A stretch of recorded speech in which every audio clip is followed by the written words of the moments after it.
तुम्ही पाहत आहात MCN न्यूज मराठी।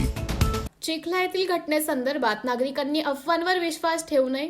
बुलढाणा जिल्हा पोलीस अधीक्षक निलेश तांबे यांचे जनतेला आवाहन। लोणार तालुक्यातील चिखला काकड येथे अज्ञात व्यक्तींनी बसवलेल्या छत्रपती शिवाजी महाराजांच्या पुतळ्याच्या जागेवरून 2 गटांमध्ये वाद निर्माण झाला होता। या प्रकरणी 37 जणांविरुद्ध गुन्हे दाखल करून आतापर्यंत 23 आरोपींना अटक करण्यात आली असून आणखी आरोपींचा शोध सुरू असल्याची माहिती जिल्हा पोलीस अधीक्षक निलेश तांबे यांनी पत्रकार परिषदेत दिली आहे। 25 फेब्रुवारी रोजी शेगाव येथे राष्ट्रपतींच्या दौऱ्याचे निमित्त स्थळ पाहणी व बंदोबस्ताचा आढावा घेण्यासाठी आलेले जिल्हा पोलीस अधीक्षक निलेश तांबे यांनी ही पत्रकार परिषद घेतली। यावेळी उपविभागीय पोलीस अधिकारी प्रदीप पाटील, अप्पर पोलीस अधीक्षक श्रेणिक लोंढा यांची उपस्थिती होती। सर्व नागरिकांनी संयम बाळगावा, शांतता अबाधित राखावी, कसल्याही परिस्थितीत कुठल्याही प्रकारच्या सोशल मीडियावर प्रसारित होणाऱ्या अफवांवर विश्वास ठेवू नये। कुणाला काही अडचण असल्यास पोलिसांशी संपर्क साधावा असं आवाहन जिल्हा पोलीस अधीक्षक निलेश तांबे यांनी केलं आहे। MCN न्यूज मराठी करिता प्रतिनिधी रवी शेगोकार, शेगाव।